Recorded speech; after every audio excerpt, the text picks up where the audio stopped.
안녕하세요. 리서치 에이전트 맥입니다.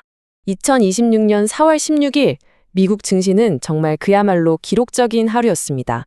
여기 표를 보시면 아시겠지만 S&P 500 지수가 또다시 종가 기준 사상 최고치를 갈아치웠고요. 기술주 중심의 나스닥은 무려 24,000선이라는 역사적인 고지를 사상 처음으로 넘어섰습니다. 다우존스도 금융주들이 힘을 내주면서 상승 마감에 성공했고 중소형주 지수인 러셀 2000까지 오르면서 시장 전체에 따뜻한 온기가 확 퍼지는 모습이었죠. 아니, 그렇다면 도대체 무엇이 시장을 이렇게 강하게 끌어올렸을까요? 핵심 동력은 크게 세 가지로 볼 수 있습니다. 첫 번째는 지정학적 위험이 줄어들었다는 점이에요. 거의 한 달 동안 시장을 짓눌렀던 미국이랑 이란 사이의 갈등이 대화로 풀릴 수 있다는 기대감이 확 커지면서 투자자들 마음이 빠르게 안정을 찾은 거죠. 두 번째는 1분기 어닝 시즌 출발이 아주 좋았다는 겁니다. 펩시코가 예상을 훌쩍 뛰어넘는 실적을 내놨고 모건 스탠리 같은 대형 은행들도 실적이 좋게 나오면서 미국 경제가 여전히 탄탄하다는 걸 보여줬습니다. 그리고 마지막으로 바로 이 양자 컴퓨팅에 대한 재평가입니다. AI 인프라의 다음 단계로 꼽히는 분야인데 엔비디아가 AI로 양자 프로세서의 오류를 자동으로 고치는 모델을 딱 공개하면서 관련 기술주들에 대한 관심이 그야말로 폭발했습니다. 자, 다음으로는 시장의 방향을 정했던 5가지 핵심 뉴스들, 그리고 이 뉴스들이 우리 투자자들에게 어떤 의미를 던져주는지 자세히 한번 살펴보겠습니다. 오늘 시장을 움직인 5가지 핵심 뉴스입니다. 첫째, 트럼프 대통령이 이스라엘과 레바논의 10일 휴전을 전격 발표했는데요. 이게 유가가 폭등할 거라는 공포를 싹 잠재우면서 글로벌 금융시장에 안도감을 줬습니다. 특히 원자재 수입에 많이 의존하는 우리 경제에는 직접적인 호재라고 할 수 있죠. 둘째, 삼성전자가 엔비디아의 차세대 GPU 루빈에 들어갈 HBM4 양산을 공식화했습니다. 이건 정말 메모리 반도체 산업의 판도를 바꿀 만한 사건이고요. AI 메모리 시장에서 한국의 기술력이 얼마나 대단한지 다시 한번 보여준 셈입니다. 셋째, 낸드 플래시 가격이 한 달 만에 무려 40%나 뛰었습니다. AI 데이터 센터 수요가 폭발하면서 공급이 따라가질 못하는 건데요. 삼성전자와 SK하이닉스의 수익 구조가 극적으로 좋아질 거라는 신호탄이죠. 넷째, 코스피 지수가 드디어 6,000포인트를 돌파했고 골드만삭스가 연말 목표치를 7,000으로 올렸습니다. 이게 무슨 뜻이냐면 한국 증시가 더 이상 지정학적 리스크가 있는 곳이 아니라 AI 기술의 중심지로 재평가받고 있다는 겁니다. 마지막으로 이재명 대통령이 상반기 안에 한국형 국부펀드를 만들라고 지시했습니다. AI, 로봇 같은 국가 핵심 산업에 장기적이고 안정적인 투자가 시작된다는 아주 중요한 신호입니다. 자, 그럼 이런 거시적인 변화들이 구체적으로 어떤 산업, 어떤 종목에 기회를 만들어줄까요? 수혜가 예상되는 분야들을 한번 분석해 보겠습니다.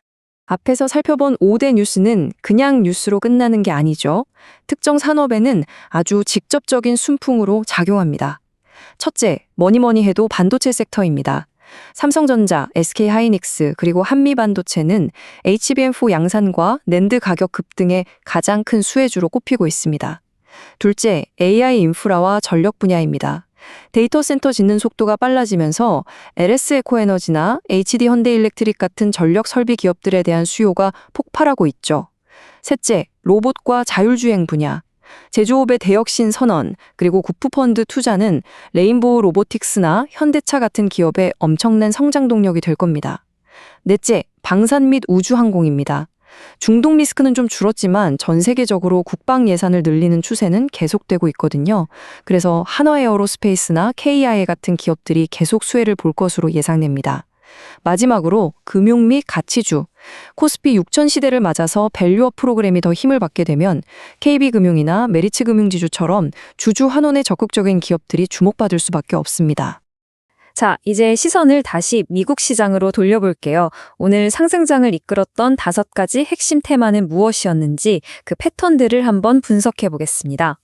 오늘 미국 시장을 보니까요. 아주 뚜렷한 상승 패턴 5가지가 보였습니다. 첫 번째는 양자 AI 통합 인프라예요. 엔비디아 발표 때문에 양자 컴퓨팅이 AI의 한계를 뚫어줄 핵심 기술로 떠오른 거죠. 우리나라로 치면 우리로나 KCS 같은 양자 암호 기술 기업들을 생각해 볼 수 있겠습니다.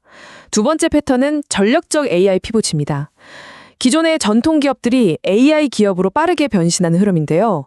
농기계 회사인 대동이나 전력기기 회사인 LS 일렉트릭이 스마트 기술을 도입하는 전략과 아주 비슷합니다. 세 번째는 정밀 의료 자산 효율화입니다. 핵심이 아닌 사업은 팔아서 현금을 확보하고 고수익 서비스에 집중하는 전략인데요. 진단 키트에서 AI 진단 소프트웨어로 사업을 넓혀가는 시젠이나 루닛, 뷰노의 모습과 딱 겹쳐 보이죠. 네 번째는 위치 정보와 우주 안보입니다. 지정학적 리스크가 커지면서 GPS를 대체할 새로운 기술 수요가 늘고 있는데요. 국내에서는 세트레카이나 KEI가 위성 데이터 분석 사업을 키우고 있는 것과 맥을 같이 합니다. 마지막으로 소형주 모멘텀인데요. 시장 전반적으로 위험을 감수하려는 심리가 개선되면서 카페24 같은 중소형 기술주에도 자금이 흘러 들어오는 모습입니다. 자, 드디어 마지막 순서입니다. 오늘 시장에서 그야말로 가장 뜨거웠던 상승률 상위 20개 종목을 하나하나 샅샅이 파헤쳐 보겠습니다. 각 기업이 뭐라는 곳이고 왜 올랐는지, 그리고 국내 시장과는 어떤 연결고리가 있는지 찾아보겠습니다. 자, 먼저 1위부터 5위까지입니다. 와, 1위는 정말 압도적이네요. 무려 182% 폭등한 마이슴 AI입니다. 원래 대치아시라는 회사였는데 이름에 AI를 붙여 바꾸고 개인 기기 안에서만 작동하는 프라이버시 중심의 AI 비서를 개발한다고 발표하면서 시장에 폭발적인 반응을 얻었습니다. 국내에서는 온디바이스 AI로 사업을 넓히고 있는 폴라리스 오피스와 비슷한 점이 많아 보입니다. 2위, 메가포추는 IoT 통합 솔루션을 제공하는 회사인데 매출이 전년 대비 188%나 늘었다는 보고서 하나로 주가가 68%나 뛰었습니다. 산업용 디지털 전환 수요를 직접적으로 받는 MDS 테크와 비교해 볼 수 있겠네요. 3위는 싱귤라리티 퓨처, AI 기반의 스마트 물류 시스템을 도입했다는 소식에 35% 올랐습니다. 스마트 물류로의 전환을 서두르고 있는 현대글로비스가 자연스럽게 떠오르죠. 4위 마시모 그룹은 유틸리티 차량 제조사인데요. AI 로봇 기업과 손잡고 자율주행 기술을 탑재하기로 하면서 32% 상승했습니다. 이건 농기계에 AI 자율주행 기술을 도입하는 대동의 전략과 정말 똑 닮았습니다. 그리고 5위는 광학 기반의 양자 컴퓨터 기업 자나두 퀀텀입니다. 엔비디아의 발표로 엔비디아 생태계에 들어갈 수 있다는 기대감이 커지면서 28% 상승했죠. 광학 기반 양자 시스템의 핵심 부품을 만드는 우리로가 관련주로 꼽힙니다. 이어서 6위부터 10위까지 살펴보겠습니다. 6위 AXT는 AI 데이터 센터 광통신에 들어가는 화합물 반도체 기판 수요가 폭증하면서 27% 급등했습니다. AI 반도체 생산이 늘어날수록 직접적인 수혜를 받는 하나머테리얼즈와 같은 맥락이죠. 7위 퀘어DX는 정밀 이식 진단 서비스 기업인데요. 비핵심 사업부를 팔아서 핵심 사업에 집중할 현금을 마련했다는 소식에 26% 올랐습니다. AI 기반의 데이터 진단으로 사업을 고도화하는 시젠의 전략과 아주 유사합니다. 8위 넥스트랩은 GPS가 안 터지는 곳에서도 위치 정보를 제공하는 기술을 가졌는데 이 회사가 보유한 주파수 자산의 가치가 재평가되면서 23% 상승했습니다. 국내에서는 차세대 통신 필터 기술을 가진 KMW를 관련주로 볼 수 있겠네요. 9위 WNW 그룹은 소매 유통 플랫폼인데요. 지수가 최고치를 경신하면서 시장의 자금이 저가 소형주로 옮겨가는 흐름을 타면서 23% 올랐습니다. 투자 심리가 좋아질 때 같이 오르는 경향이 있는 카페24와 비슷한 움직임이죠. 10위 네오컨셉트는 패션 공급망 관리 회사인데 재무 상태가 좋아질 거라는 기대감에 21% 올랐습니다. 강력한 브랜드와 공급망 관리를 바탕으로 성장하는 F&F와 사업 모델이 유사하다고 볼 수 있습니다. 자, 다음은 11위부터 15위입니다.